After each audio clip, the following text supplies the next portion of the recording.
guest speakers and then get it back after. Yeah, no, I never lose control. Yeah. So I just pay like $15 a month. It pays for itself. Yeah, I don't know. Maybe I need to contact them because I pay every month as well. Oh, then yes, you need to. If you're paying, you should, or I can come over and show you. Oh, I like that better because we have to talk about your eyes some more anyway. I'll do a trade. I'll talk about your eyes. You can help me with some. I can help you with tech. There we I'm go. I'm Okay. not the queen of tech, but Mm, I'm I've had to like so Don't let her kid you. She is the queen of tech. yeah, okay. You're definitely invited. There you go. there. I'll buy you lunch this time. How's that? Woo, nice. Yeah. Well, you guys, happy Monday. I'm super excited. We have Brenda Generali today. Brenda is a human iridologist. She is world renowned. She is one of the top instructors globally for iridology, and then she does private sessions. She assessed my eyes the other day. Fun story is I've been going to Auburn, California for IV ozone, and I asked the functional medicine doctor, do you know any iridologists that happen to be in town? She goes, there's somebody, and I hear she's really good. I'm like, okay. So my truck breaks down. I have to take it over to the Dodge dealership in Auburn. And as I'm sitting in the waiting room, I'm like, of course she is. And it was you. And I was shocked because I've known your joyful living. Cheyenne took your class and you are famous. So I was I was like, what the heck? She's 1 mile from the Dodge dealership. And so I reached out to you. And then when I picked my truck had to stay for a week. And when I picked it back up, I got to have an appointment with you. So fun way to break down, I guess you could say it. If Yeah. you're gonna break down, it might as well be fun. Yeah. Yeah. I So always figure things happen for a reason. absolutely. Thank you for being live with us today. You guys, when she assessed my eyes, it was really amazing because I had done blood work the month before, extensive blood work, and everything she read matched the blood work. I was like, if I didn't do that blood work, I probably wouldn't have been as impressed. But because I already had the blood work and it totally matched, I was blown away, absolutely blown away. And it's very different than animals. Yeah. So Brenda, I know you have a presentation for us, and I can't wait to hear what you have to share, but can we ask some questions? We can ask questions at the end, but I know you're into sclera reading, which none of us know anything about. Oh, sure. Yes, the sclerology. Yeah, it's the study of the white part of the eye. And so we read the little blood vessels that are in the white part of the eye. There's a lot of colors that show up in there: yellow, pink, red, gray can show up in there, black can show up in there, and all the different colors mean different things. All the little lines, the emotional lines, the physical lines, virus lines, trauma lines. We can see all kinds of things in the sclera. The sclera shows you what's going on now. So as your body changes, and so I have to tell you, it's really funny that you say I do human iridology because that's like all I've ever done. I mean, I have looked at dogs. I do have some dog clients and some cat clients, and and I know how to do some of that and have helped them. But it was just funny when you said that I do human iridology because that's what I've always done, right? Yeah, But and none of us do. I do dogs, cats, and horses. Cheyenne even does some cattle and sheep and goats, and I've done a couple birds before. The birds seem to be really exact to the Bernard Jensen eye grade. Yeah, I was really wow. yeah. So do you have a chart? Do you have actually a chart for bird iridology? I just use Bernard's. because next month I'm supposed to go out to Idaho, and I'm going to be seeing one of my students out there, and she raises birds. Oh my And God. and she's in my iridology class, so I wonder if she'd be interested in, not that she needs anything else to learn how to do, but that might be something, since she raises birds, she might be interested in something like that. Yeah, the face marker is the beak. Oh, wow. Yeah. And so we had a bird expert, the botanical bird lady on as a guest, and she showed some iris photos. She didn't know iridology. And I was like, oh, does your bird have a beak problem? She's like, how would you know that? Yeah. Oh, that's neat. Yeah. Yeah. So So, now you get to do this. yeah. So, well, we use the face. We do the eyes, we look at the iris, we look at the sclera. I've had several people come in and do some trainings, how to read the face, the ears. That's amazing, because you can just sit there and look at somebody's face and you know all about them. I mean, I can tell you all kinds of things just looking at you right now. That's terrifying. Don't look at me. About your personality, about your body, about how you see the world. And it only takes a second. You can tell all kinds of things about a person, just your smile, your lips, your nose, I mean, your eyebrows, all kinds of things you can see from the face. You're freaking me out. Can you do the same with dogs, cats, horses? Well, through the eyes. I don't know anything about reading a dog's face, other than I know that they usually end up looking like their owners. So, I but always try to get a dog that has more wrinkles than me. Yeah, so I look younger. I know that you can tell a lot about personality about their dog, and looking at their face. You can kind of tell their kindness, or if they're more serious. Just like with humans, you can tell a lot about that.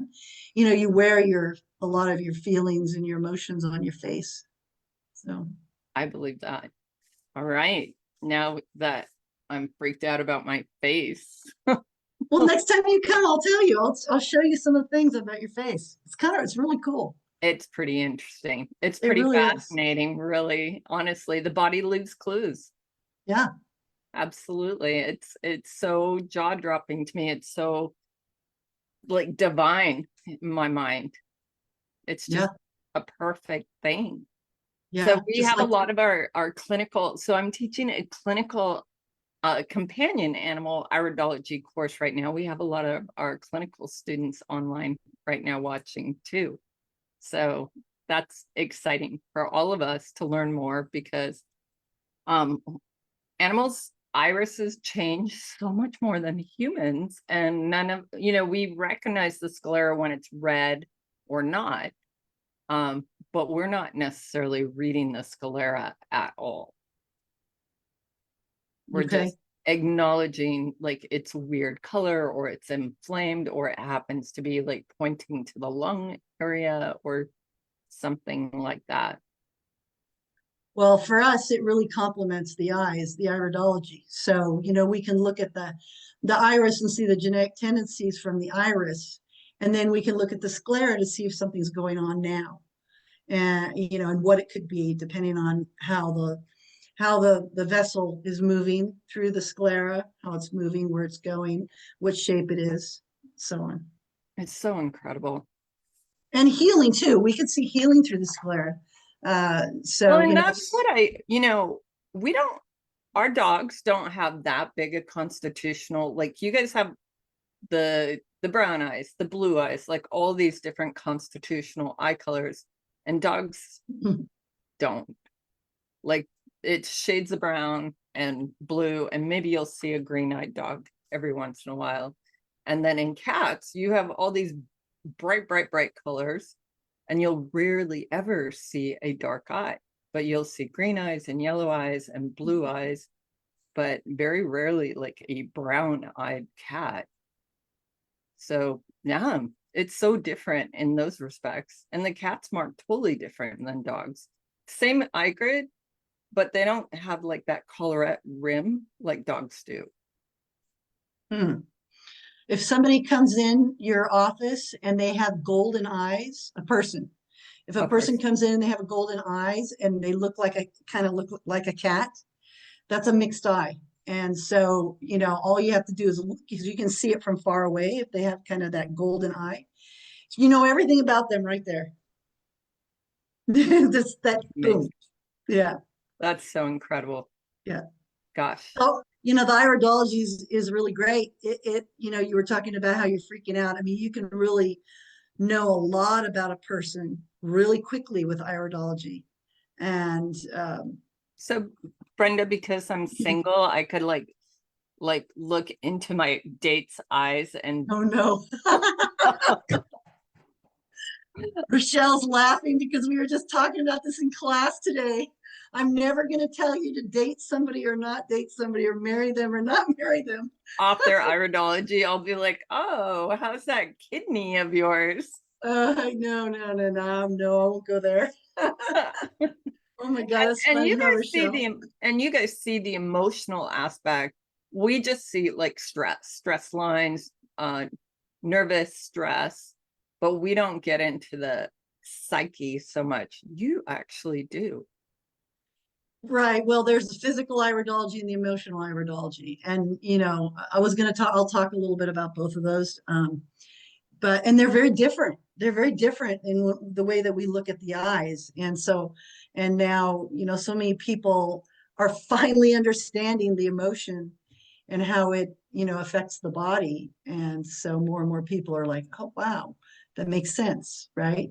Right. So And where then we, one more thing, Mercedes was always talking about heavy metal detection, but she never really tacked it down in the dog and cat or horses. But you guys can actually see heavy metal toxicity, right?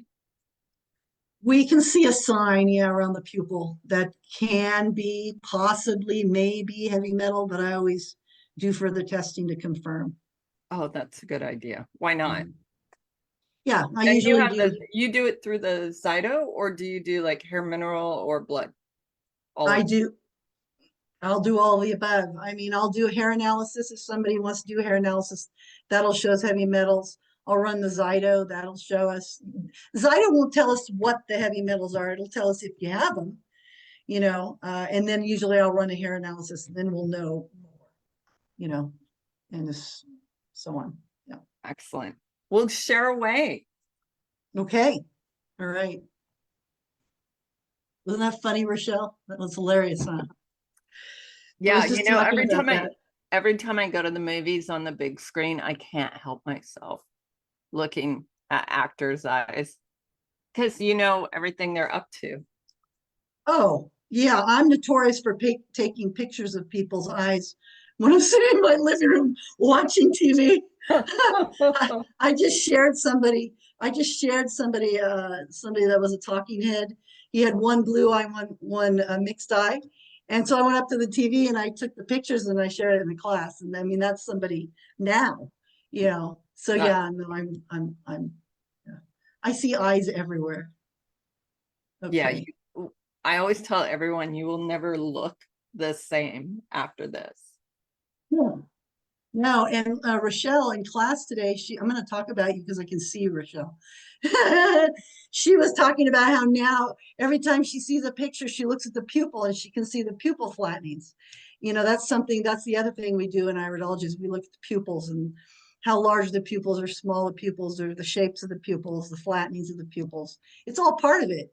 And so, once you learn some of these things, it's like you just see them everywhere, you just see the stuff everywhere. Okay, well, this is my talk. It's Introduction to Physical and Emotional Iridology. There's all my information on that page. I'm a naturopath. I'm a certified comprehensive iridologist and instructor, levels 1, 2, 3. I own Joyful Living Services. I started my business in 1987, and I'm a sanctioned school with IPA.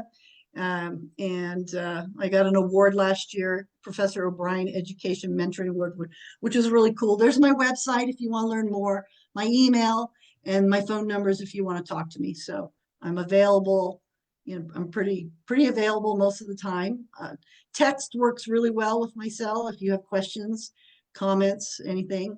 So first thing I just want to say is thank you for inviting me to be a speaker. I was like, you asked me to be a speaker. I'm like, yeah, I'm always willing to speak. And so, this is great. Gives me another chance to share my love, which is, iridology. I've uh, I've loved iridology for many years, and this is a picture that I have of a client of mine. And you don't usually see pictures like this of eyes. This is amazing. It almost looks like a world. It almost kind of looks like it's going around here in circles. So this is a lot about me here. This is an old picture of me. Dr. Bernard Jensen, he is the father of iridology here in the United States. And I volunteered years ago for one of his symposiums and took pictures of everybody that walked in and helped him with that. So the way I got into iridology is different than the way most people get into iridology. Most people get in because they want to start a business or they want to add it to their business. We have lots of people that already have their businesses, massage therapists. We have all kinds of people that are doing iridology that already have their business, naturopaths. We have many people in the medical field that are already involved with their businesses, and they want to add another tool. So for me, it was because I was sick and I had a friend. I was dating a guy who had a friend whose girlfriend's name was Rochelle. Like, I feel like I came full circle with her in my class. And she had endometriosis, and she was getting good results with this iridologist in the Bay Area. And I was having all kinds of digestive problems. I was breaking out in hives all over my body. I was in all kinds of pain in my back and couldn't eat hardly anything anymore. And I was talking to her and she says, "Why don't you go see my iridologist?" So I did, and he helped me, he helped me. I went to the doctor and the doctor said, "Take Rolaids and drink milk." Oh my God. And that was the absolute worst thing for me because I had IBS. And so, I went to Chris, and he's actually, even after all these years, he's still practicing. He's up in Washington. And so he's still seeing clients after all these years. He helped me. And then I sent some friends to him. He helped them. And one day out of the blue, I called him and I said, "How do I learn more about this?" I was curious. And he said, "Call down at Dr. Jensen's. He's down Escondido and he teaches classes." It just happened, how I say everything happens for a reason. It just so happened he was teaching a class like the next month. And I signed up for his beginning class and I went down and studied at his Hidden Valley Ranch down there. And I loved it. And I stayed for the advanced class and I got certified. And the following week, they started sending me clients and I didn't know what I was doing. So that was great. And that's it. I mean, that's how I got into iridology. And I've just learned from there ever since. So my mission has always been to help improve health of others and to help people. And I got involved with IPA 2018, and you can see everything there. I just got certified as a menopause specialist. I am a genomic iridologist, so I do work with MTHFR. That's really important. And I work with the California Naturopathic Association to help naturopaths and to pass laws and so on. So there's some of the things about me really quickly. But I'm going to talk to you a little bit, introduce you into physical iridology first. So with humans, we used to think there were only blue and brown eyes. And then we learned that there are also mixed eyes. And you can see here that I wrote down here, blue eyes, those genetic tendencies with blue-eyed people is respiratory and lymphatic. Mixed-eyed people is going to be all digestive, liver, gallbladder, colon, stomach, pancreas. And brown-eyed people, it's mostly going to be blood, bone, and glands. And so it's really easy. You walk in the door and you're really not supposed to do that. You're not supposed to go to the store, and you're standing in line and you're talking to somebody. And while you're talking to them, you're going, "Oh, wow, look at that. She's got blue eyes. I know everything. She's probably got sinus problems, and she's probably got problems with allergies, and maybe she's got some arthritis." It's an invasion of privacy. So, when you're looking at somebody's eyes, you're looking not only at their eyes, but you're looking at who they are. You're looking at their health, but you're looking at their personality. You're looking at how they deal with things in their life and what they think and believe. And I mean, there's so many things you can learn about a person and how they, what makes them tick, what makes them, how they view the world, and what makes them believe the way they believe and behave the way they behave. So there's a lot that you can learn about people from their eyes.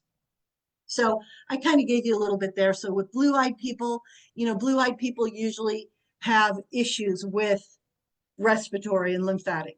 So, sinus, like I said, lungs, allergies, joints, arthritis, things like that. Mixed-eyed people, this is me here. This is my eye here.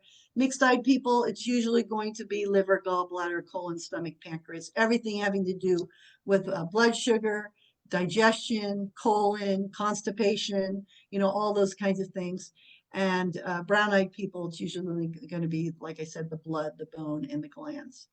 And so first, usually we work that way. We work based on, first thing is determining somebody's eye color. And, and then there's a whole list of things to do, what the tendencies are, what the specific diet should be for these people, what types of exercises they should do. There's many, many different things. And then we look at a lot of other things. We look at the different colors that show up in the eyes. We look at anything that looks like a hole, anything that looks like a circle, anything that looks like a line like this. I've got all of these rings in my eyes. You can all see these rings, right? My eye kind of looks like, think about if you go walking you go on a hike, you go walking and they've cut down a tree, right? You go into the forest and there's a tree they used a chainsaw and cut down a tree. And you go up to the tree and you're kind of curious how old it is and you count the rings in the tree, right? This is how it would look. My eye looks like a tree, okay? But in humans, this is basically stress, anxiety. It can have to do with sensitivity. It can have to do, it's how the body handles or reacts to stress. And so, like I said, when I first got into iridology, I was breaking out in hives all over my body because of stress. I was dating, so you don't even, right there, you know exactly how that is, stress. And so, iridology really helped me. It's changed my life. Okay, I think without iridology, who knows where I'd be? But because with iridology, I've been able to learn about my body. And that's what I tell everybody. It's all about education. It's all about teaching people about their genetic tendencies and based on those, what to do.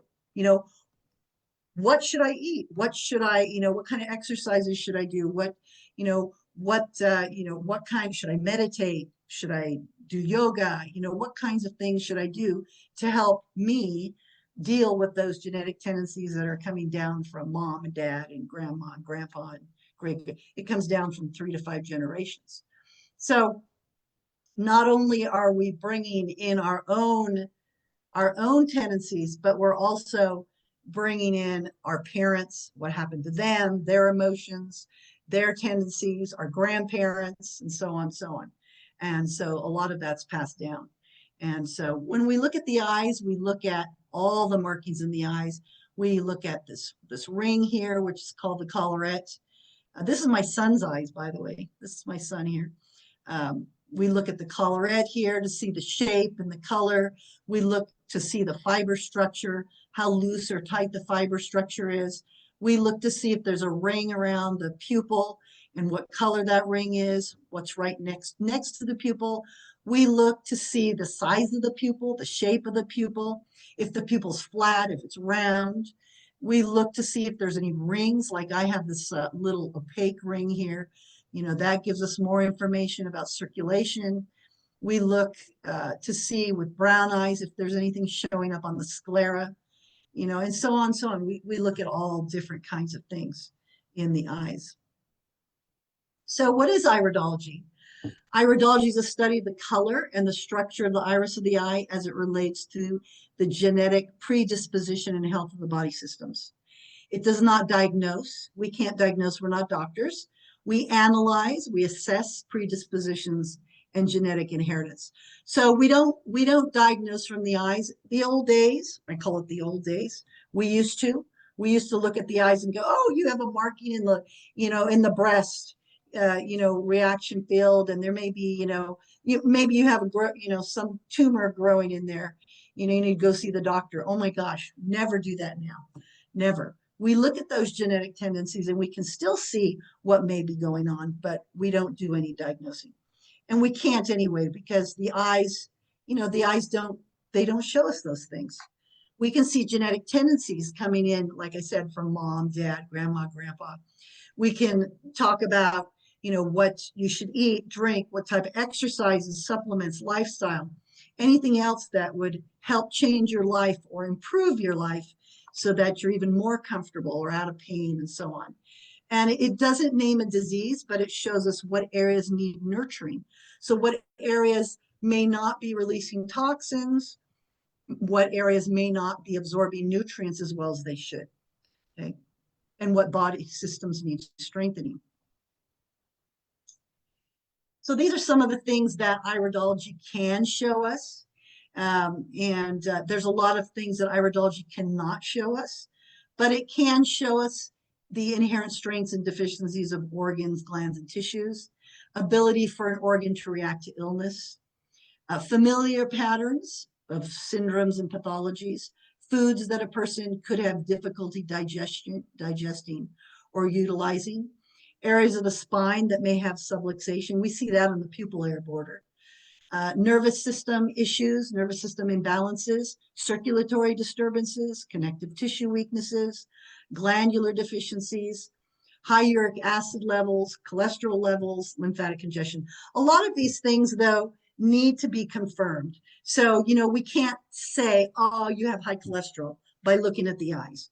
We can see the potential, notice the word potential. We can see the possibility of it, but without following up with blood tests, we can't say for sure that somebody might have high cholesterol or high uric acid levels and so on and so on. So it shows us the potential for it, and then we need to follow up. A little bit about the history of iridology.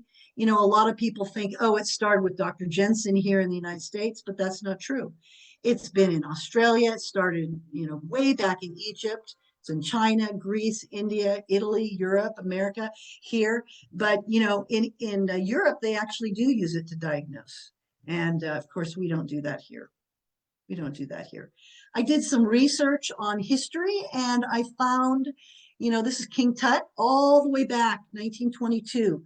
Archaeologist named Howard Carter, he discovered silver plates in King Tut's tomb. And it's thought that those silver plates are the first lessons of iridology, all that way back. So then from there, it went to Africa, Tibet, China, Europe, and other regions. And so that's the very first, that's the very first records. This is Ignaz von Pessely, and he was in Budapest, Hungary. He's known as the father of Western iridology. He was a Hungarian physician. The story, and I've got the picture of the owl there, the story is that this owl got stuck in his tree. He saved the owl, he got the owl out of the tree, and when that happened, the owl's leg broke. He then nursed the owl's leg, and a line formed in the bottom part of the iris, which is the leg.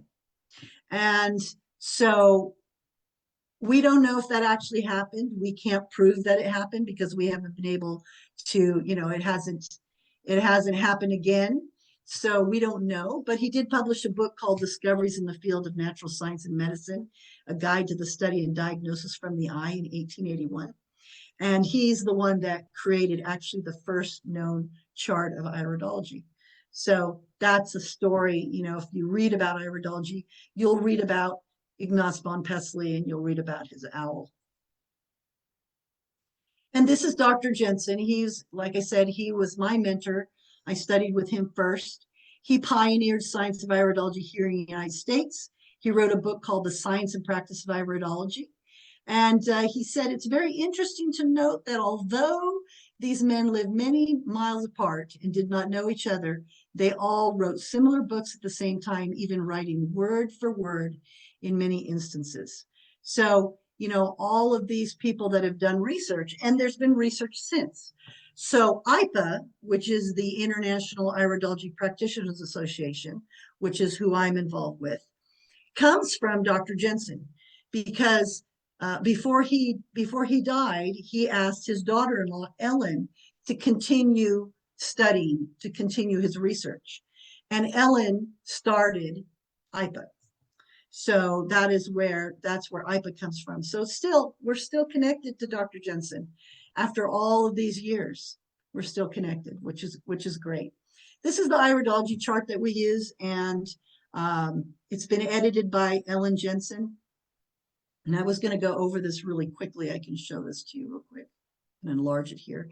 So with human iridology, and I know I've seen and used the canine and the feline charts. This is a little bit more complicated than the ones that I saw. I don't know about the ones that you have now, if there's what I have, but so it works just like the body does. And the right iris shows the right side of the body, and it shows the father's side, okay, the father's family. And the left eye shows the left side of the body and the mother's side, okay, the mother's side of the family. And so it works just like the body does. So in the center of your body is the digestive system. So here we have left side of the stomach and the right side of the stomach. And around that we have the digestive system, we have the colon. So we've got the left side of the small intestines and the right coming down. Then we have the cecum going across, the ascending colon going up. We've got the transverse colon going across there, the belly button, and then down the descending out the sigmoid and out. Outside the body is the skin. And so this dark blue ring right here, this is the skin. Right inside that, we have the lymph and the circulatory system, which is this light blue ring here. Top of the body is the brain, the head, the sinuses. So here from 11 to 1, this is the brain and the sinus, and we've got the pituitary and the pineal here. And that's the right side and the left side. And then down at the bottom, of course, we've got, the hips and the thighs and the legs and the knees and the feet and the toes and all of that. So here we've got the hips and the thighs and the knees and the feet here at 6 o'clock, the groin, the pelvis, and so on. And so that's the left side and the right side. Here's the spine here.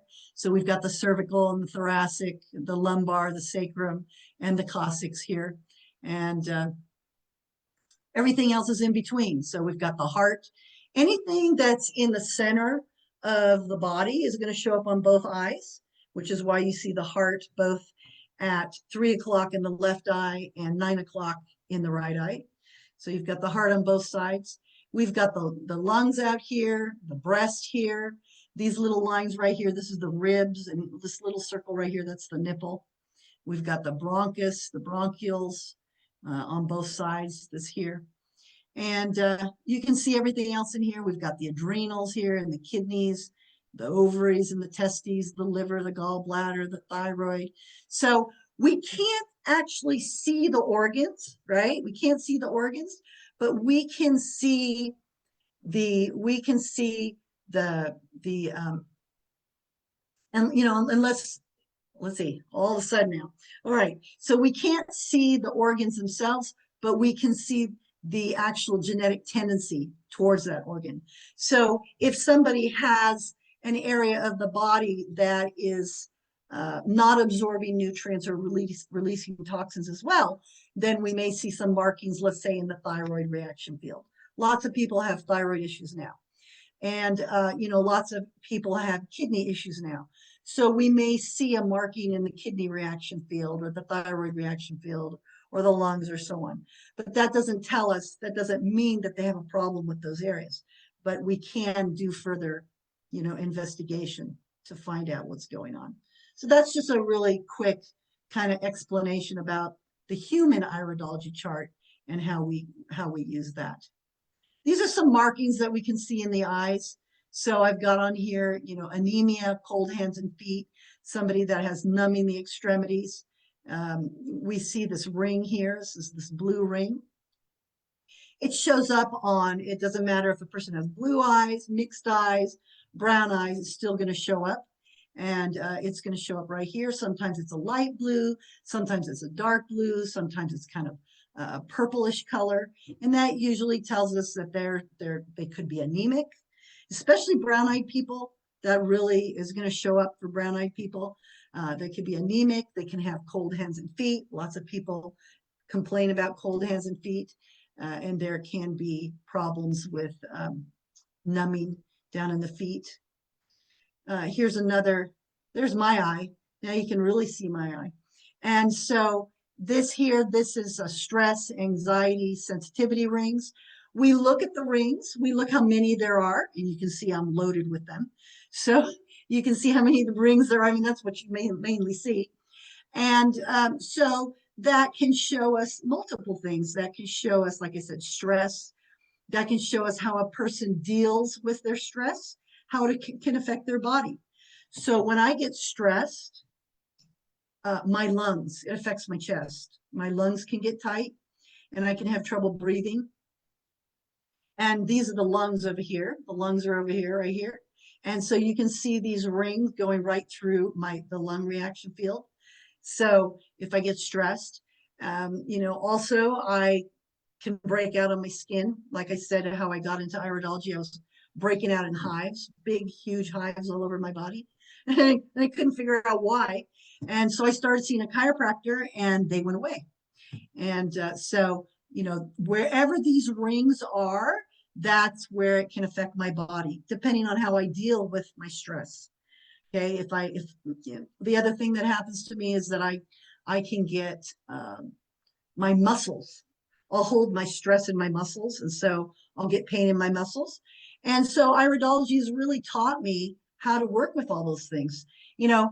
I did a lot of trades in San Francisco when I had my offices in San Francisco, and I got massages. I got chiropractic treatments, and I learned, from my eyes how to deal with my stress. In emotional iridology, this has to do with achievement. People with these rings can achieve a lot. So it doesn't have to do with stress and anxiety, although being a high achiever can create a lot of stress. But in emotional iridology, it can have to do with, they're called achievement rings. So there's just some information about that. And if you look here, since you know iridology already, you know that the center of the iris next to the pupil is the digestive system, right? And so you would know, I'm sure you know, this is the collarette here. And then inside here is the stomach and the colon. And of course, it's very dark. And these were taken years ago. These pictures were taken years ago. And the darkness usually means, the possibility of low hydrochloric acid, low enzymes, problems with elimination, and so on. And, when I got into iridology, I couldn't eat anything. I mean, I was just about on baby food, couldn't digest, chronic heartburn. I even tried Pepto-Bismol, the commercial on TV that says it shows you the stomach and how you drink it and it lines the stomach. Didn't work. It just made it worse, And so I had all kinds of problems with my stomach. And now really very little, from using the herbs and working with my diet, my lifestyle, all those things. Lots of things have changed. So my eye is still the same. So with humans, the iris really doesn't change. It does a little bit. It's more accumulative. So what that means is that usually with human eyes, we gain more pigment. So we'll gain more pigment. We gain more markings as we get older, more rings. So for instance, this ring here that I have, that's kind of light here, that ring can get thicker. It can get brighter. It can go all the way around the iris. Some of these pigments that I have in here, the dark brown, I can get more pigments because I've got orange in here as well.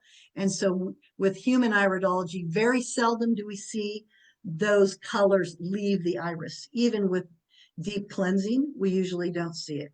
It's mostly accumulative. So bringing clients back over time as they've been working with their body and working with their diet, with herbs or homeopathy or whatever they're doing, we'll look at the iris to see if there's more accumulation from the organs, but we'll also look at the sclera because the sclera will change. So I'll have clients come in that have very dark sclera lines showing up. And as they are working on their health, those sclera lines will lighten.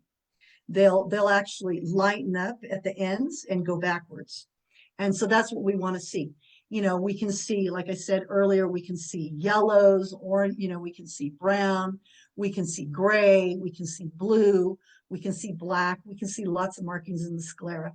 And then depending on how thick those sclera lines are and where they are, that can tell us, if there's, cardio or potential cardio being passed down through generations, if there are viruses, if, we can see fungus, parasites, we can see many things. We can see how well a person can detox at a really deep level, lots of things based on the sclera.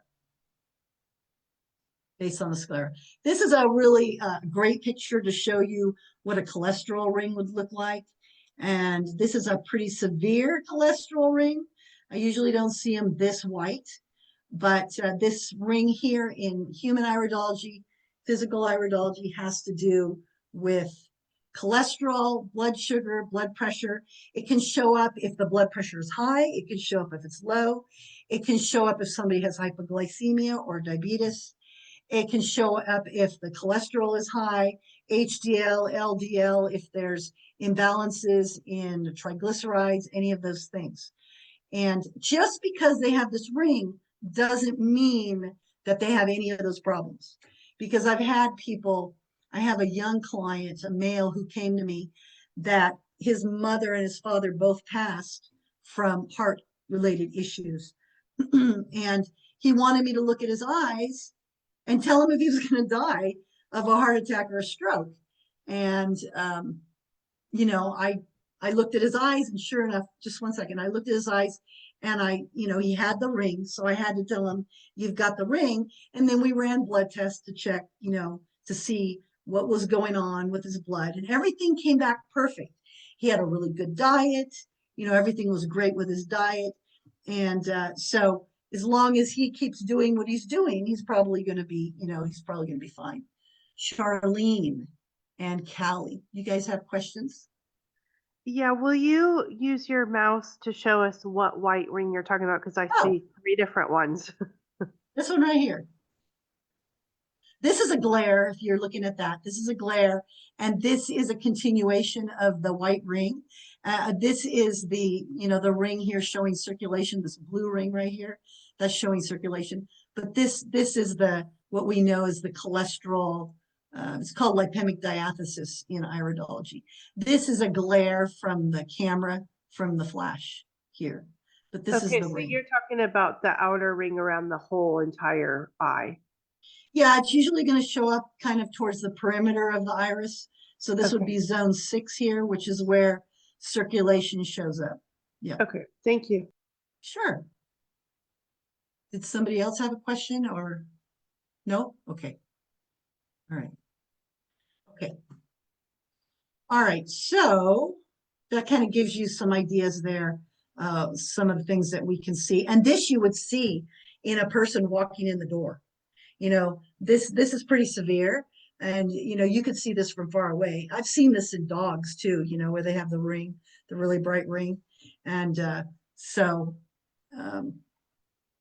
but we can see, I don't know, can you see that in horses? Do they have these rings? Not Cheyenne, what do you think? I don't see that so much. Maybe a little bit in dogs. So Right, more we in dogs than horses. we see a lot of blue, the outer blue beyond the scurf rim, which Okay. I've been calling low oxygen. Yeah, And O2 exactly. absorption. Yeah. Mhm. Cold hands and cold feet. Yeah, we usually increase oxygen. Yeah. Yeah. Okay, good. Good. Yeah, we're on the same page. Yeah, with humans, it's like, let's get you moving, right? Let's get you moving. I usually give them chlorophyll to help with that oxygenation and get them moving. There's a scurf rim. Yeah. So here's the scurf rim here. This has to do with the skin elimination. And, you know, from far away, the person would look like they outlined their eye, right? It's really pretty. And what we've learned is, you know, we used to think this would go away. We used to think that if you use a skin brush for a year, that scirrhum would go away. But we've since learned that it has nothing to do with that. It's actually a thinning of the iris fibers. And so you can see here, if you look at it, you can see that the iris fibers that are on top are thinning. And so you're seeing the underlying layer in the iris.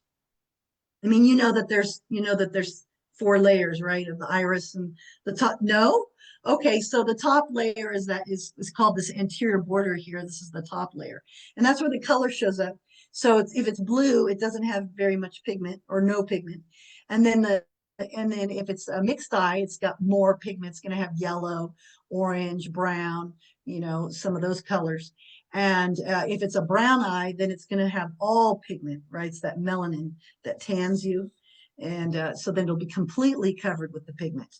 And so when we're looking at the iris and we're looking at these areas, these little lacunae here, we're looking down the layers in the iris. So we're looking down. The very back layer is black. The very bottom layer is black. That's that posterior epithelium. And so now I'm going into anatomy and physiology. So this is the very back layer here. It's showing up, the very bottom layer. And what that does is that comes from the perimeter, it comes in and it curves at the pupillary border, and it actually makes this border right here. So it comes in and it curves, and that's what you see when you're looking at that. When you're looking at the pupillary border right here, is you're looking at that what's called that posterior epithelium. So the darker the lacuna, when you're looking down into those lacuna, it's going down those layers in the eyes, and the darker it is, then it usually has to do with areas of body that are possibly not absorbing nutrients or releasing toxins as well as they should. And the darker it is, the longer it could be there, or it could have been there, or the more problems that can occur. Degenerative. I don't use those terms. You Notice can't. I was Okay. being very careful with my verbiage. Yeah, we used to use acute, chronic, subacute, degenerative, and all that. Chronic. Yeah, no, we don't do any of that. So, you know, we're mostly looking at the tissue integrity, and then also areas that are, like I said, absorbing nutrients, releasing toxins. I mean, it still means the same thing. If something is a little darker than the natural color of the iris, then, you know, you could say it's subacute, or you could say that it's just not absorbing, probably not absorbing nutrients as well as it should, or releasing toxins.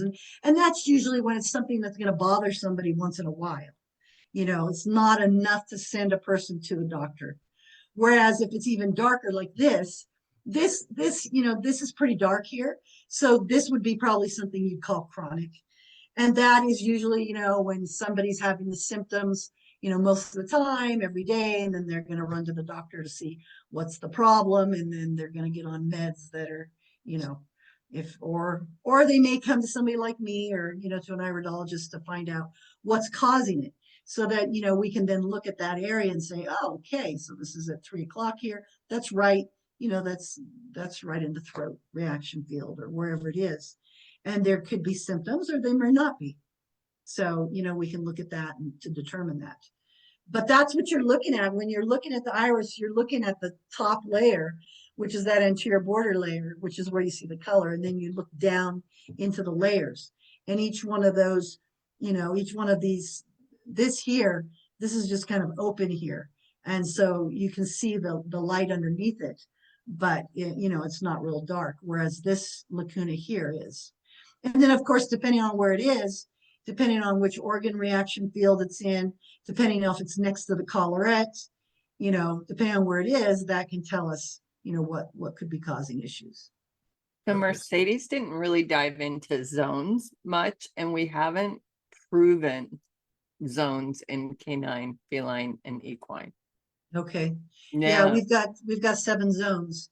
So for us, here, I'll just enlarge this. We're exploring it, but we don't have proof. See this ring right here? I'll enlarge it even more. You see this ring right here? The pupillary ruff. That's that yeah, you call it pupillary ruff. Yeah, the What do pupillary you call border. it? Yeah, pupillary ruff. We can call it that too, but I usually just say pupillary border. That's coming from the very bottom. That's what you're seeing here. That's that posterior epithelium that's coming across here and curving. That's what you're seeing. Yeah. And it's really cool. And sometimes, you can look at it. We just looked at one in class the other day. It looked like somebody had just, embroidered it all the way around. It looked like thread that was embroidered. Sometimes it's missing pieces, but What does these it are the, mean if it is missing pieces? this has to do with the nervous system here. It has to do with the spine. And so when we look at the pupillary border, this has to do with the spine. And so wherever there's flattenings, in the pupil or missing, that can have to do with the spine. So same with dogs and cats, but Cheyenne, what are your thoughts about the horse's pupil?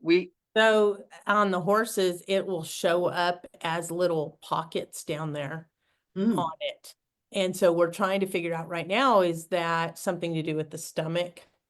Or because at the top of the pupil, it looks like mountains, and we call it the granula iridica. And so at first we were like, okay, maybe it's a granula iridica on the bottom, but we've since thought, no, that's probably not it. So we've Could be done stomach diffuse. about 8 dissections, and all of them that have that on the bottom all have stomach lining damage. Yeah, and it seems to be the bigger it is, it seems to be absolutely indicative of the size even. Right, Shane? Yes.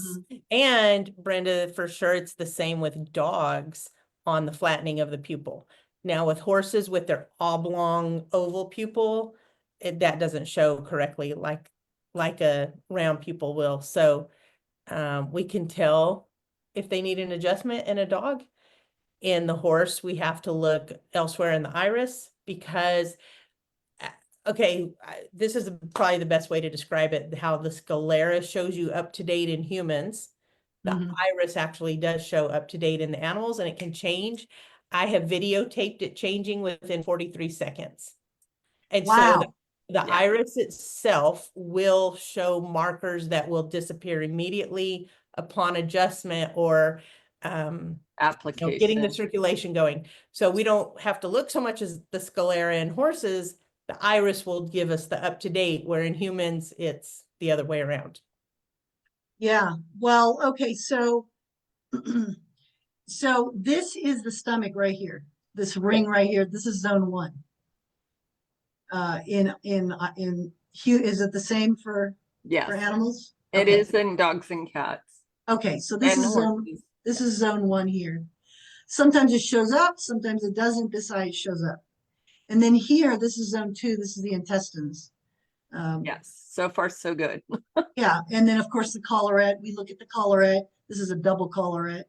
We can see, the shape of the collarette, how thick the collarette is. If there's 2 of them, if there's bridges, this has bridges. So all kinds of things. Then this is zone 3.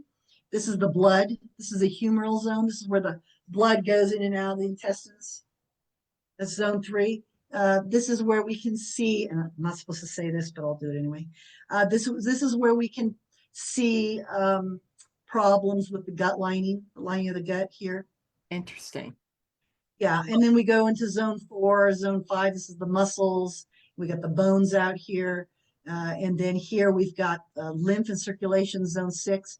And then the skin is on the very outside, which is what I showed you. That's zone 7.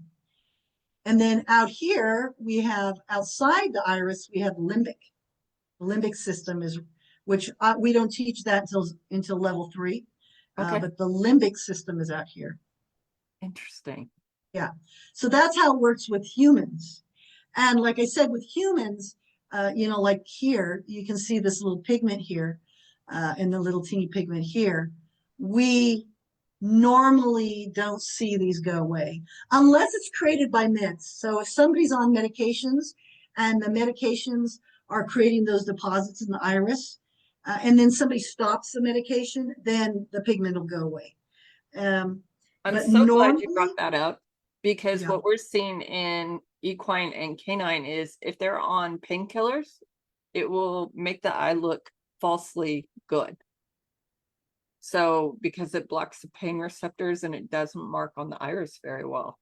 Interesting. Yeah. Well, just like you can't see surgery, when somebody goes through surgery. So, I'll say, oh, look at that. You're having problems with your appendix. They go, I don't have my appendix. It's like, oh, well, that was the problem before you had it removed, because it doesn't change after it's been removed, right? So, yeah, Interesting. it's interesting how similar and different, right? Yes, it is. And I mean, Mercedes gave us permission to change her grid, so we've added some marks. But the Ellen Jensen having the multiple lobes of the liver, that is not us. We don't have multiple lobes, and we don't have the heart marker on both sides. Yeah. Maybe we should, but gosh darn it is so accurate. Yeah, and Dr. Jensen's chart, the chart I used for years, didn't. It only had one pancreas reaction field. It only had one heart. It only had one liver reaction field. And then there were things that were missing. Like it didn't have it.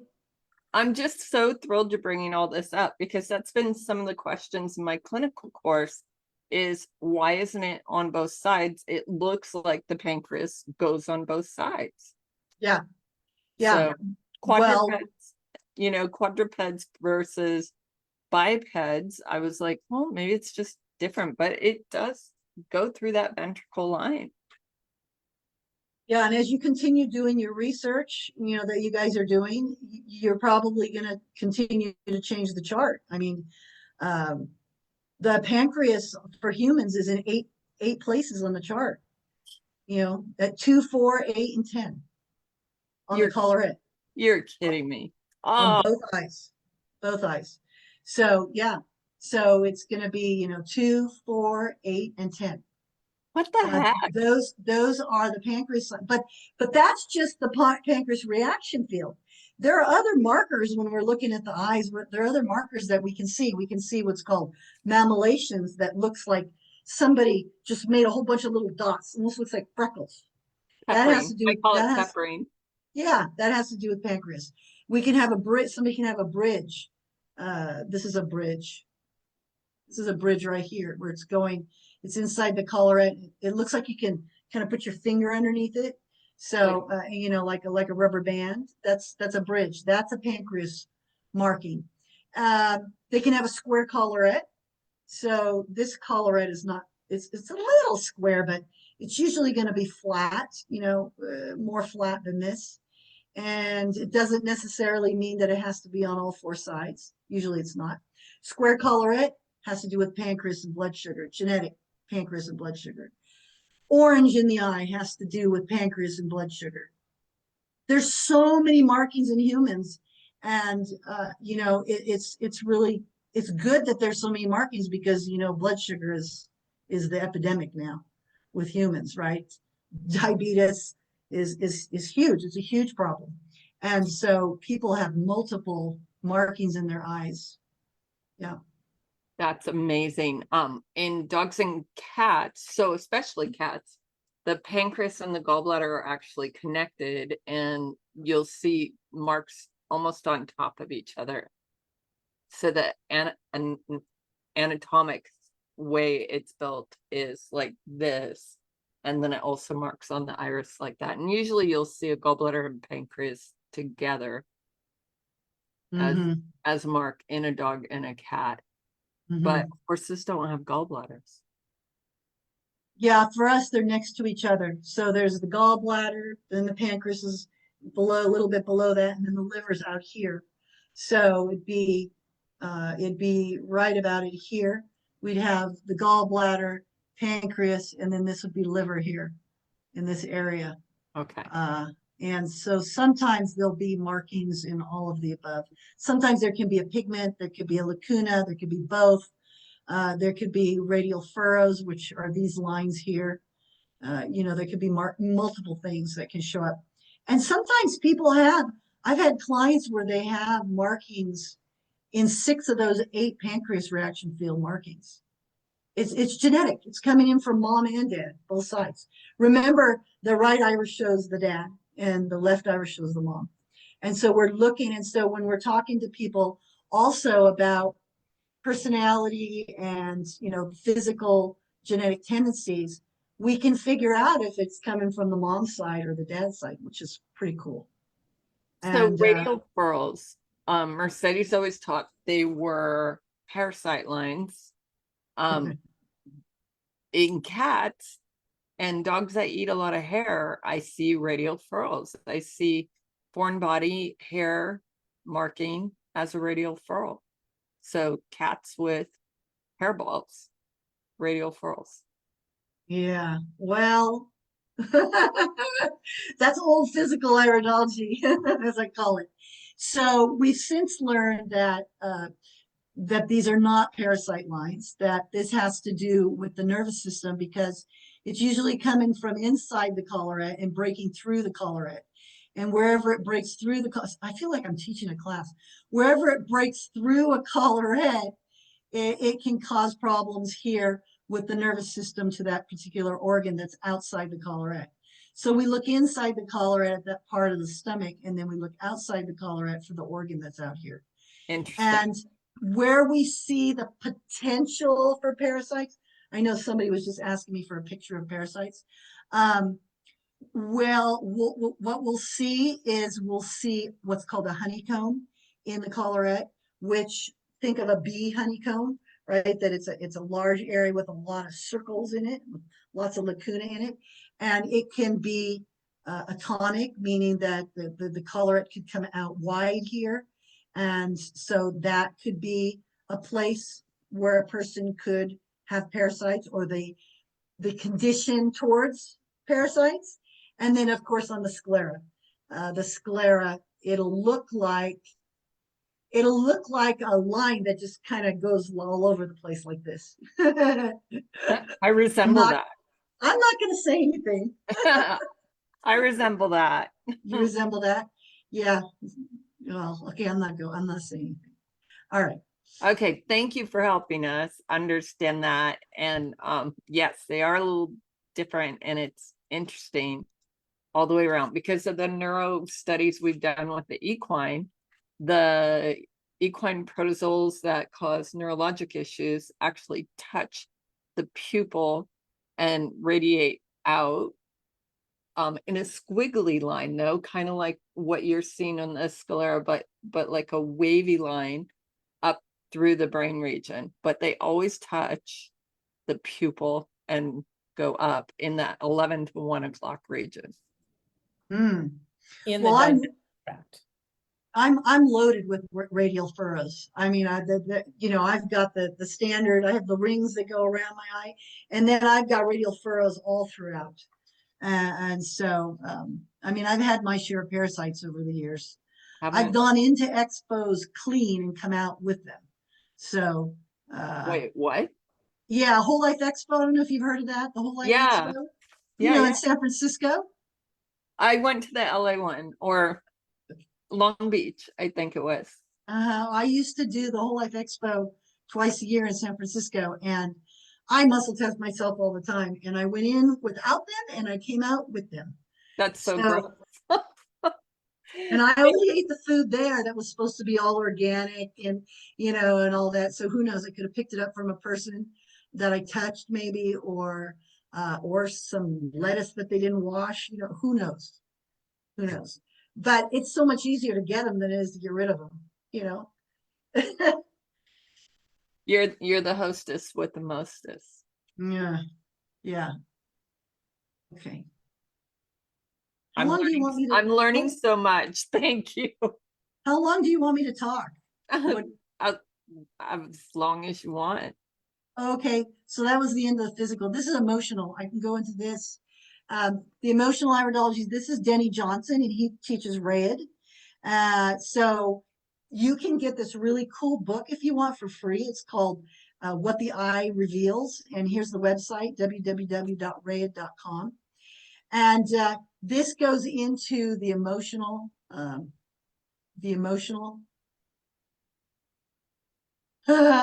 parasites are more commonly, thank you, Rochelle. I didn't need to know that. Parasites are more commonly found in organic foods. Okay. All It right, makes so sense, though. It does make sense because they're not using stuff to kill them. sure. But anyway, this is Denny, and he's the one that came up with the Rayed model of iris interpretation. And now this is completely different from physical iridology. We don't look at it the same. Where you would look at pigments, right? Brown pigments from the liver, orange pigments from the pancreas, yellow pigments from the kidneys, and so on, so on. He looks at them as jewels, and it has to do with personality. So I'll go through this, and I'll give you an introduction here. So, the iris of the eye is like a fingerprint. Everybody's different. So much of your personality has to do with the ways in which you process and respond to auditory, visual, touch, and so on. And so the different patterns in the iris of the eye, they're directly correlated with specific behavior characteristics and ways of processing information. So here we have 4 different types. We have the jewel, the shaker, the stream, and the flower. And if I look at physical iridology, the flower in physical iridology is called a polyglandular. That's somebody who, their eye looks like a flower, and that's somebody that has to work on their glands in physical iridology. Okay, they're going to be very flowery, A stream in physical iridology would be somebody that's neurogenic, and that is somebody that's really in their head a lot. And a jewel, we don't even call it that. We call them pigments in physical iridology. It's where the body, so like these pigments here are kind of orange. And so that can be liver, or it could also be pancreas. And those pigments can deposit in those areas of the body that aren't strong enough to keep them out. And so with a jewel, we're just looking at pigments. With a stream, we're looking at the straight fibers. With a flower, it looks like a flower where they have those lacuna all the way around. And a shaker has all the above. The shaker has everything. The shaker has the pigments, it has these lacuna, and it has straight fibers all above. And the shaker is exactly that. It's somebody that shakes things up. If you want something to happen, you go to a shaker because they're going to be the movers and the shakers. They're going to get it done. So he goes strictly on personality. So the eyes have been called the windows of the soul. 40% of the cranial nerves going into or out of the brain are just for the eyes. That's amazing. And so that's probably why Rayed, it taps into the inner world so well with people. So information in the iris patterns allow us to understand, and this is based on Rayed, how an individual primarily assesses information, what that person's prime mode of communication is. And this helps in any relationship, right? Knowing their prime mode of communication, the fears that motivate them, their gifts and talents. Maybe they don't even know what their gifts and talents are. Their inherited patterns of behavior and reaction, how this can impact their health and physical well-being. Their prime lesson in life, why are they here? What are they here to learn and to teach? To allow them to become a balanced, healthy, and whole individual. Type of relationship, that they're most likely attracted to. However, don't go into that, who they should or shouldn't marry, like I said. And an individual's immense personal potential for growth. There's so much here, so much that you can learn about a person just from looking at their eyes with Rayed. So you could do physical iridology on a person and learn all about the physical, those genetic tendencies. And then you can do the Rayed and look about the emotional side of it. You put it all together, and that totally explains why they're having the physical problems that they're having. It's coming from the emotion, right? It's always the emotion that's underneath. Always the emotion that's underneath. So, well, there you go. I just said that. We know that underneath all physical ailments are suppressed emotions. And the more I work with clients, the more I understand, about dealing with, looking at past traumas and fears. what's driving them or stopping them from achieving their goals. So helping them to deal with their emotions, is huge. And we are an emotional, spiritual being living in a physical body. So what I like about Zyto is that it does scan the emotions. So it'll scan them, and then I get to talk to people about it, which is really great. This is an emotional chart here, and this talks about some of the emotions. So you can see escapism and being a martyr, stubborn, altruism, and so on and so on. Idealism, will, rebellion, heart, nurturing, anger, jealousy. So there's all the good things in here too. Self-reliance, inner truth or voice, speaking their truth, counseling, listening, and so on. There's lots of charts out there. I just grabbed one off the internet. There's lots of charts that can be used for emotional iridology. And there again, the right iris shows the dad's side and the left iris shows the mom's side. So to make it even more complicated, if you see a marking like a lacuna or a hole in the left eye, in the lung reaction field in the left eye, that has to do with the mom's side of the family. And then you can ask the client if they're having problems with their mom or other women in their life. And 9 times out of 10, they're going to say yes. Or if it's a marking in the left eye, like in the throat, say in the throat reaction field, they have a marking in the throat reaction field. In the right eye, you can ask them if they're having trouble communicating with their dad or a male figure in their family. So it's pretty impressive. It's pretty amazing because not only can you see the physical in physical iridology where they may have an issue, in the throat or the thyroid. Okay, so you can think, oh, okay, so they have an imbalance in the thyroid. Maybe thyroid runs in the family, and maybe it's on the right side, so it's the dad. But in emotional iridology, we can go further than that and ask them, how well do you communicate with your, with your dad or other males in your family and so on? Because most people don't communicate. They don't. They're not able to communicate. Anyway, that's just an example of how you can use both to, to assess or to talk to clients and talk to people. So these are the 4 Rhea types. Jewels are more mental. Flowers are more emotional. Streams are more kinesthetic, so more touchy-feely. And your shakers, they're all over the place. And if you understand these 4 types and the relationships between them, you can understand the basic theory of Rhea. So the jewel and the flower, so you got the jewel here, and what makes it a jewel is the pigments. Okay, that's what makes it a jewel, is they have pigments. And what makes this a flower is that it looks like a flower. It's got these, outside the collar head, it has all of these lacuna. Okay, so that's what makes it a flower. And the stream, what makes it a stream is it has nice straight fibers, tight straight fibers. What makes this a shaker is that it has all the above. It has the lacuna, it has pigments, and it has the straight fibers. So they go across like this. These are opposites, and we know opposites attract, right? So the jewel and the flower, they attract each other. Whereas the jewel is constrictive and controlling, while the flower is expansive and emotional. And so they attract, the people attract each other to learn and come together if they can, right? To work towards each other. And the jewel is like the force of gravity, the constant binding force, and the flower represents expansion and freeing. So these types are attracted to each other. So this is a jewel type. There's a jewel. Where I would call that a liver pigment, I would call that a pigment in the liver. I'd be looking at the liver reaction field. I'd call this a liver pigment. All of this has to do with MTHFR. It all has to do with, in physical iridology, it has to do with methylation or the inability to methylate.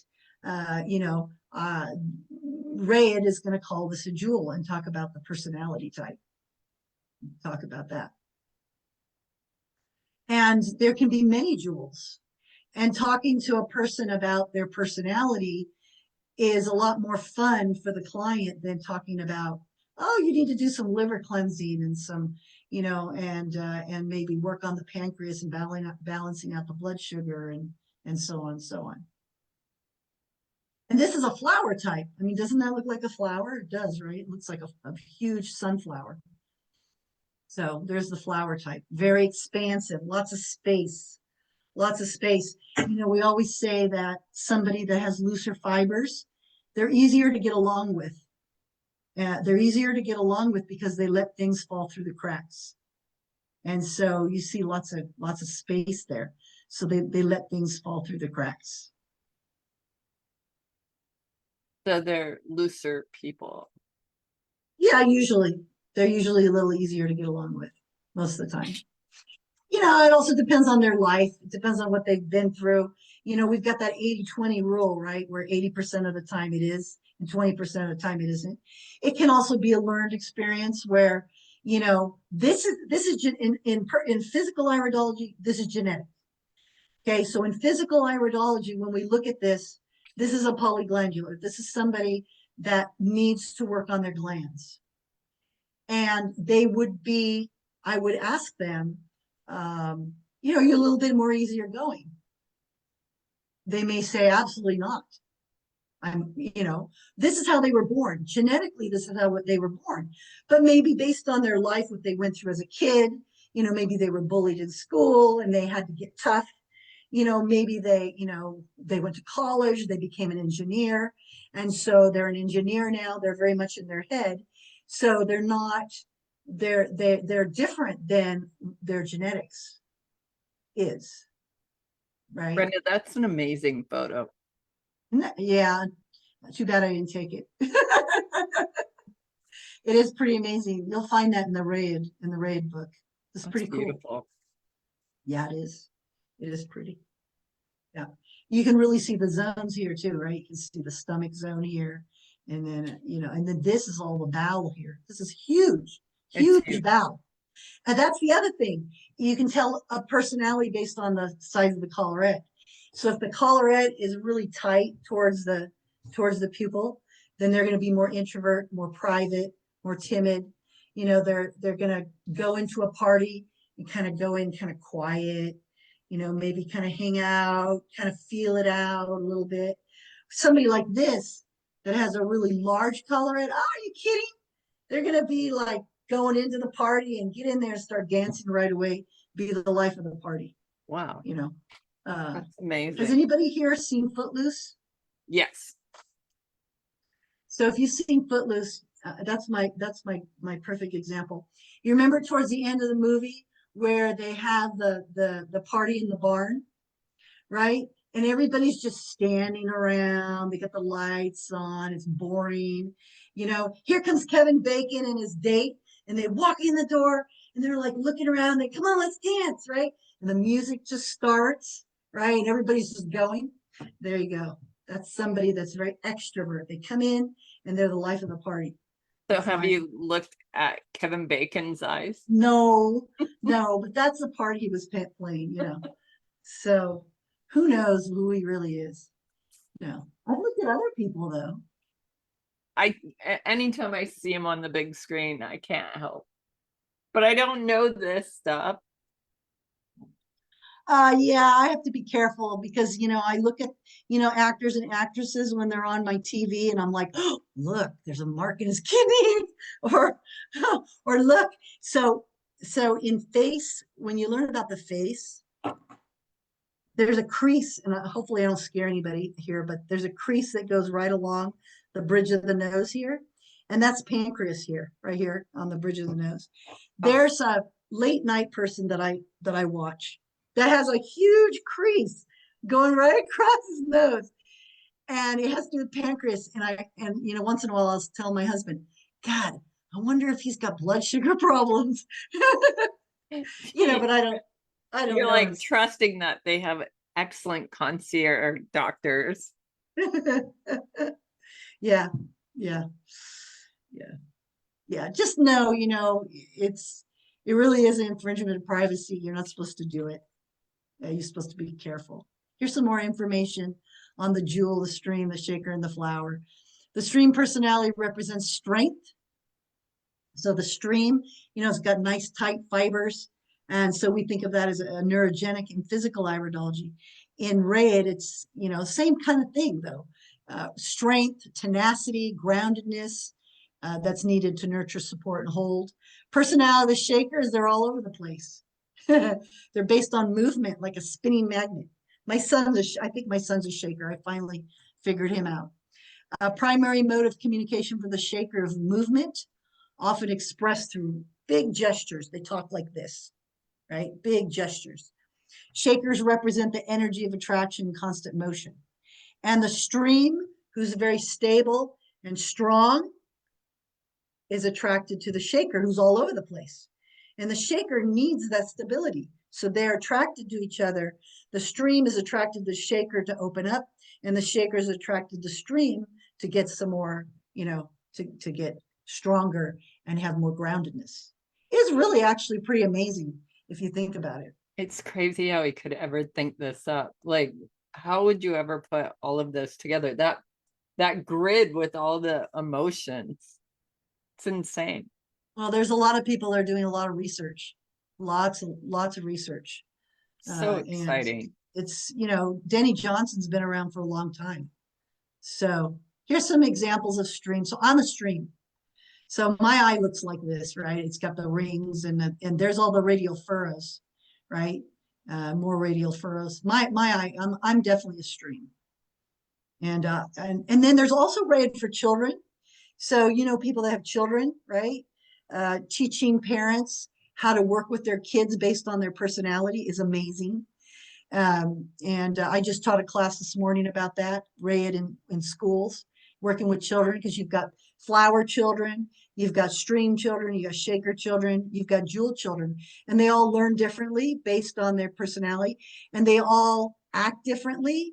They're all affected differently, right? Based on how the teacher talks to them, how, what they learn, how they learn. They all learn differently based on their personality. It would be amazing to use it in schools. It would really help. And teaching parents this stuff, like teaching parents about physical iridology, how, their kid, maybe they have blue eyes and their kid has mixed eyes, or the opposite. Maybe they have mixed eyes and their kid has blue eyes. Their child should be eating totally different than them. But as a family, everybody eats the same way, right?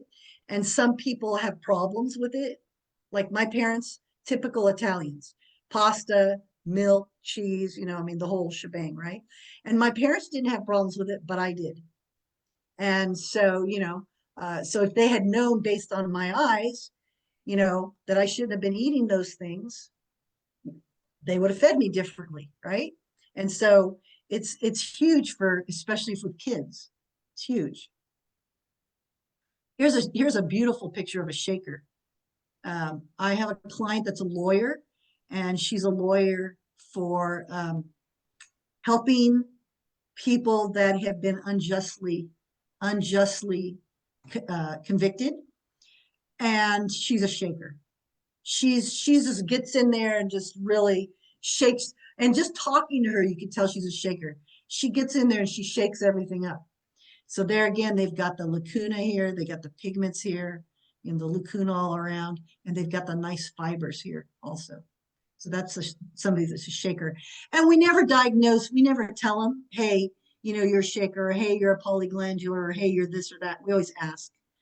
We've got all the questions to ask to confirm these things, like I did with you. Remember when you were here? That's what I did with you. I asked you the questions. I didn't tell you, right? Certain things I did, but I also know that you're an iridologist, and so I did a little bit more. Jewels are typically strong, enduring, analytical. They're not as transient, emotional, or as quick to change as flowers. And there's the opposites, right? The flower personality is very similar to the cycle of a meadow flower. They attract the bee. I love this. They attract the bee by its bouquet, radiance, and beauty. So do feeling-oriented flower types attract other people. So flowers wordlessly accept the world around them. And then you got streams, that they're the consolidating force in nature. They represent water that moves through the earth. They're nurturers, community builders, nest makers. They're a crib of creation. They touch and connect, inviting everyone to join in the experience of connectedness. They're the essence of embodiment. And in shakers, they're the power of nature in motion. They can affect a sudden and dramatic change in the consciousness of those around them. They're like an earthquake. I love that. They're like an earthquake. They set all of the other structures in motion. So you want to do something, you go to a shaker. You want to get something moving, you go to a shaker. Okay, this is something else I do. I run the Zyto scans, and the Zyto scans is like a lie detector test. So I do have a student actually that's a police officer in North Carolina, and he came to me to study iridology, and he actually does lie detector tests on people that they arrest. And he also uses Zyto. I was like, and he told me, he says, it's the same idea. The Zyto just uses galvanic skin response, and lie detector test uses the same. It uses, body temperature and breathing and all those things. So it's pretty interesting. Hi, Yolanda. His book is good thus far. Are you talking about Denny? Saw your comment there. So the Zyto balance, the Zyto scanner, it scans all the parts of the body. And there again, it can't diagnose, but it is FDA approved. So it can scan the body, and it scans for stressors. So knowing, and I don't know if you have something like that for animals that you can scan them. Do you have something like that? So Some way to scan? I'm muscle test, and we've interviewed a lot of people that have different types of scanner, like NES Health. But I've used Zyto on a dog before. Yeah. Yeah. So we just put the dog paw on the Zyto machine, and it read it just fine. Really? Yeah. How do you get the dog's paw to stay on there for 10 minutes? We just put it on there. And they'll keep their paw there? Yeah, he just laid down and hung out. Like the dog I had in San Francisco. I had this little teensy weensy little office in San Francisco that had my desk, and I had a chair and my camera, and that was it. And these ladies wanted to bring me, they had a huge dog. I'm not sure what it was now, but they wanted me to do his eyes. And this is before I used cameras. So it was a flashlight and a magnifying glass. And he just comes in, he lays down, mellowest dog. And he just and I kept looking at his eyes and looking at his eyes. He was on a better diet than they were. He was on all these supplements and everything. And he was just so mellow. It was so fun. So fun to look at his eyes. Yeah, you could have Zyto'd him. I didn't have the Zyto then. That was like in the very beginning when I was in San Francisco. So anyway, I'll bring my dog, and you can play with Zyto on my dog. I would love that. That would be so fun. Yeah. That would be so fun. He's big energy, but yeah. I have a lot of people that use pendulums. They'll I have several people. It was fascinating the other day. I had a lady that was testing herself with her pendulum, and it is crazy just watching it. She'd ask questions, and it'd go to the right, and then it would stop, and then it'd go to the left, and then it'd go straight. And I just sit there and watch it, as it's going back and forth. So I have people, do that as well. And I do muscle testing too. Yeah. Okay, so I want to invite all of you to our open house. We're having an open house Wednesday night from 3 to 7. And we're going to have raffle. We've got food and drink.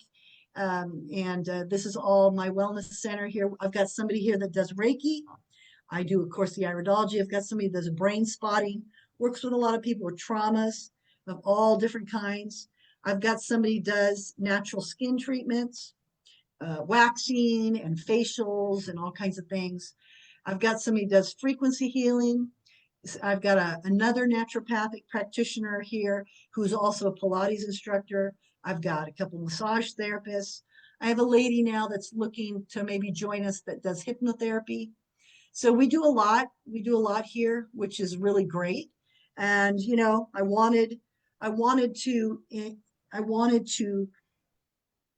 make my wellness center a place where people could come for the analysis, and then they could also, get the help that they needed. And so it's really great. It's become that. And I'm I've really never happy heard with it. of brain spotting. You never heard of brain spotting? Never. Do you know what EMDR is? No. EMDR, okay, so it's a rapid eye movement, but with EMDR, they do a lot of tapping. And there are places in your body that you hold emotions and you hold past traumas. So EMF. Wait, emotional freedom technique. EFT. EMDR, emotion. Okay. Everybody Yeah. has their own little acronym for things. I think they like convert it a little bit and then they change the name. Ah, okay. Well, so like for instance, my daughter, she was having a lot of pain in her leg, her knee, and I think it was her left knee and left thigh, and she couldn't figure out why she was having all this pain. So she had EMDR, and she found out that she was holding an old memory in her leg from when I took her to our friend's house and her daughter and to go swimming, and my daughter went down the slide, and the dog thought it was playing, and it went to get her when she came down the slide into the pool. So the dog was playing, but Josephine freaked, and all these years she's held that trauma and emotion in her leg. And so the EMDR through the tapping, that's helped her to release that, so she doesn't have the pain anymore. Very cool. Interesting.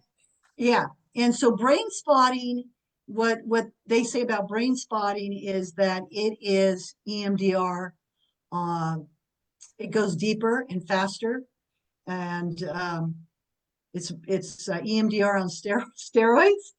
So what brain spotting is it comes from EMDR, and they determined that there are places you hold these deep memories in the back of your brain, and there are places that you look when you hold different traumas or when things happen. So like for instance, let's say you were 10 years old and your teacher yelled at you, and you're this little kid and the teacher is this tall.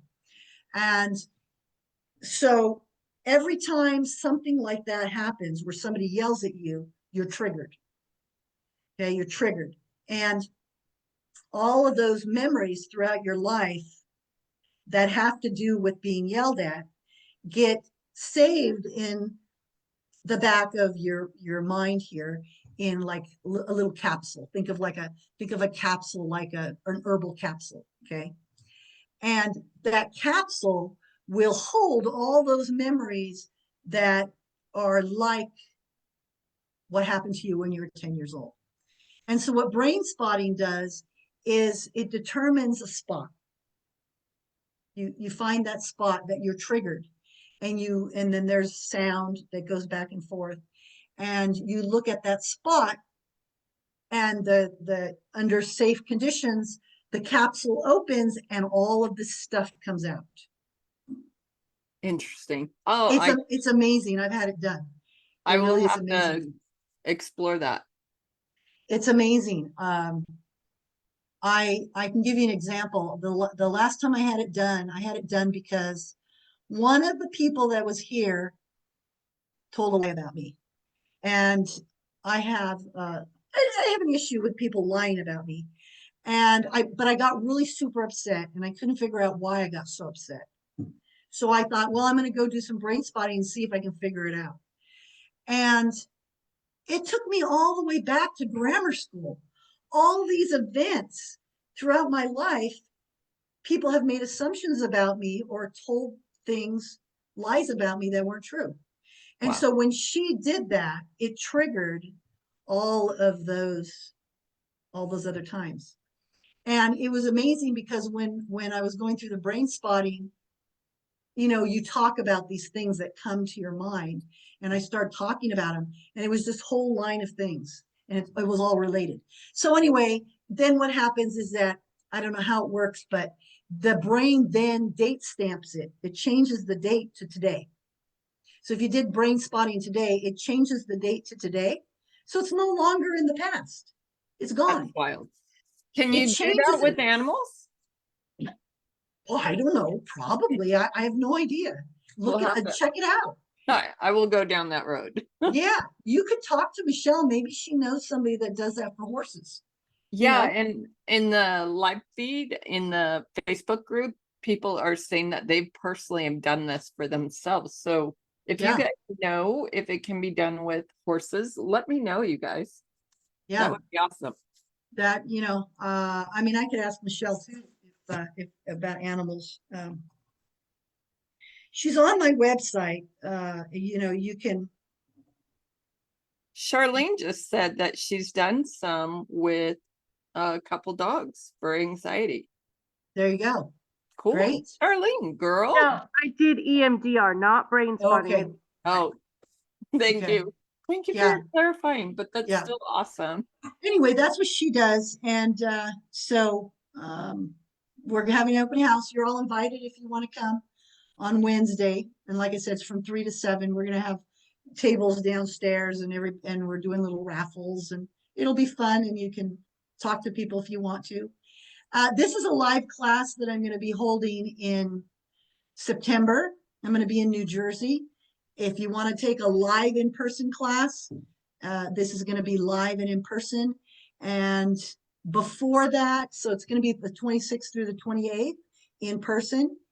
The day before, the couple days before, they're asking me to come early and offer iridology consults and offer Zyto, hair analysis, allergy testing, mold testing, all those kinds of things. So I'll be bringing all that stuff with me.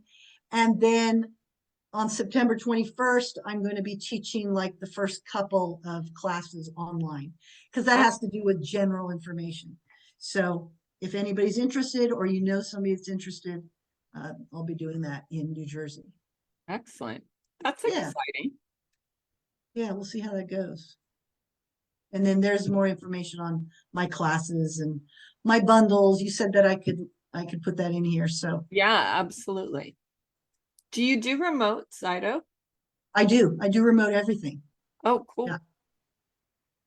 Yeah, but Genius. your photos are amazing. Genius software. What's Genius software?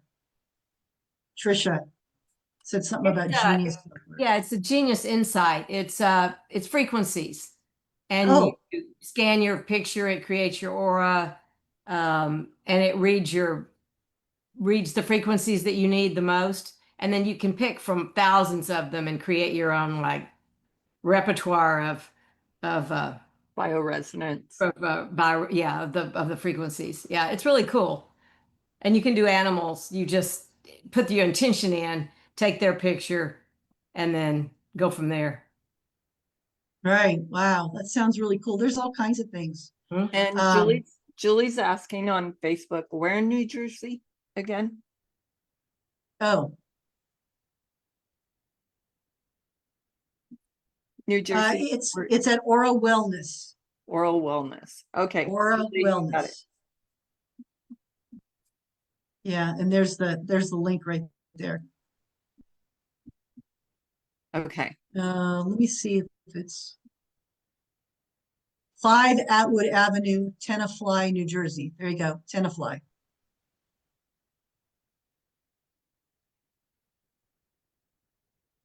Excellent. Okay. Any other questions online? You guys pop it in. What town? She's now saying, what town? Tenafly. Did you Okay. guys see that? I didn't pay attention. Okay, and then there's that. This is what I do. I do physical iridology, the emotional. I run the Zyto scans. I do the food scans, and I teach both the physical and the emotional iridology. So, Yeah. can you Excellent. identify spike proteins in the eye? No. Oh, no. wow. What a good question. Yeah, I used to do live blood, and I was just getting to that. And I know some people can with live blood. Somebody asked to see Do I still have a few minutes? Because I'll pull up a picture.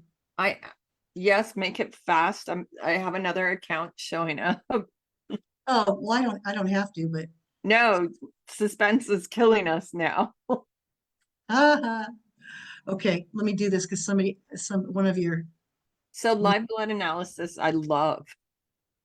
You don't do that anymore? no, I stopped. I was doing it and I stopped. I think it's highly underrated, live blood analysis. Yeah, well, it's too close to diagnostic and I don't want to, I've always run under the radar. So, Yeah. Yeah, we had a veterinarian that gave a presentation on live blood. Is that me? no, this is a client of mine, and this is what a fungus sign can look like. We're not really supposed to call it a parasite, but we can call it a fungus sign. And this was 2021 to 2024. Oh, And look at it. This is amazing. You see how it comes down here, makes a little, this is a spiral here. And then it comes in here and it does this little gizmo here. And you've got this one coming over here. Look how different it is. See how it comes down here and then it goes over here and it goes over here. See how it's moved? yeah, but it won't go away. It'll just like diminish Yeah, or well, fade. she's hitting it with ivermectin now. So we're hoping it's gonna go away. She's been working on it. And but this is what happens. This is what happens. This is one of the markings that can show up in the sclera and fungus signs, parasites. That's what it looks like. It's like all squiggly. Looks like It somebody. looks like a worm. Yeah, Yeah, absolutely. yeah. So That's yes, cool. somebody asked to see a picture of that. So Cheyenne, did you get that? I did. Thank you so much because I knew it would be different in sclerology.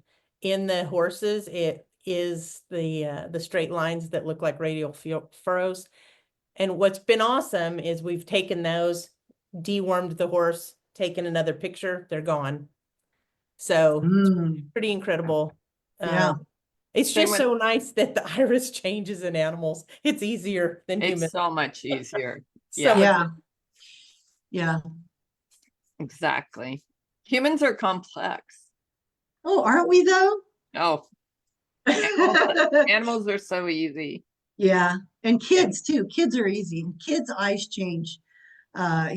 Kids, you give kids some herbs and boom, it's done. Adults, sometimes it takes forever. So, That's it's amazing. That's yeah. so weird, but it makes sense. Does make sense. Yeah. Brenda, thank you for your time. Hopefully I'll see you on Wednesday. I have another thing that I have to go to in the morning, so hopefully I make it out. All right. All All right. right. Well, thank you for having me. Thank you for inviting me, and always my pleasure.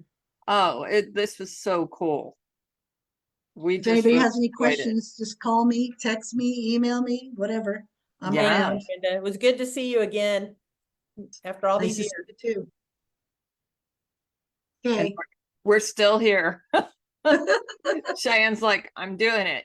Cheyenne has a clinical equine course coming out. And then I've got my group, my beta testing group. But now I'm like a little jacked up on the terminology that you were like, oh, we don't call that anymore. I'm like, oh.